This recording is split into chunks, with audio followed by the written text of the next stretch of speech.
আজিৰ ডিনাৰৰ প্লেটখন দেখি আপোনালোকৰ লোভ লাগিছেনে? সঁচাকৈ লোভ লাগিছে নহয় জানো?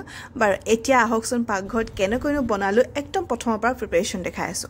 প্ৰথমে মই মাছখিনি বনাব লৈছোঁ। প্ৰথমে মাছখিনি ধুই পখালি ধুনীয়াকৈ ফ্ৰাই কৰি লৈছোঁ দেই। তাৰ পাছত ইয়াতে মাছখিনি ফ্ৰাই হৈ যোৱাৰ পাছত মই ধুনীয়াকৈ পাচলিখিনি কাটি ল'লোঁ। কি লৈছোঁ এয়া জিকা, নহৰু, পিঁয়াজ আৰু কেইটামান জলকীয়া। আচলতে মই বহুত কম মছলা ব্যৱহাৰ কৰোঁ আৰু মোৰ মছলা বুলিবলৈ জাষ্ট এইখিনিয়ে থাকে। তো প্ৰথমে মাছৰ জোলখন বনাব লৈছোঁ। প্ৰথমে আলুখিনি আৰু তাৰ পিছত জিকা গোটেইখিনি ধুনীয়াকৈ ভাজি লৈ ইয়াতে মই এতিয়া কিছু সময় ভাজি লোৱাৰ পাছত এতিয়া মই ইয়াতে পানী দি দিম। পানী দিয়াৰ পাছত ধুনীয়াকৈ উতলিব আৰু উতলি হোৱাৰ পাছতে মই যিখিনি মাছ ফ্ৰাই কৰি থৈ দিছিলোঁ সেই মাছখিনি ইয়াতে মই দি দিলোঁ। এতিয়া আমাৰ মাছৰ তৰকাৰীখন হৈ গ'ল।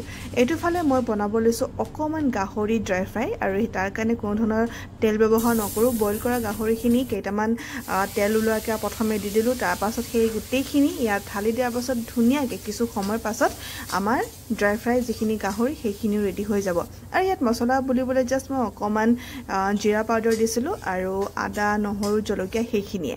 তো এয়া তাৰ পাছত মই অকণমান কেঁচা পিঁয়াজ দি দিলোঁ। এয়া আমাৰ ফাইনেলি ড্ৰাই ফ্ৰাইটো হৈ গ'ল।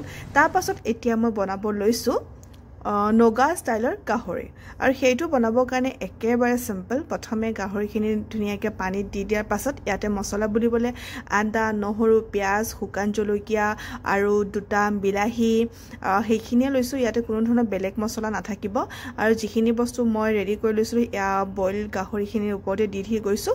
আৰু ইয়াতে এটা বস্তু মিক্স কৰিছোঁ সেইটো হৈছে বেম্বু শ্বুট আৰু এইটো দিয়াৰ লগে লগে গাহৰিখিনি খাই বহুত বেছি ভাল লাগে। এয়া আমাৰ হৈয়ে গ'ল। চাওকচোন কেনেকুৱা হৈছে, একেবাৰে দেখিয়ে খাওঁ লাগিছে নহয় জানো? চ' এতিয়া আমাৰ বনোৱা হৈ গ'ল। এতিয়া জাষ্ট অকণমান কেঁচা ধনিয়া মিক্স কৰি দিম কাৰণ কেঁচা ধনিয়া গোন্ধটো পালেতো আৰু কি লাগে, খাওঁ লাগি যায়। তো এতিয়া আমাৰ ডিনাৰ কমপ্লিট আৰু এয়া ফাইনেল থালিখন।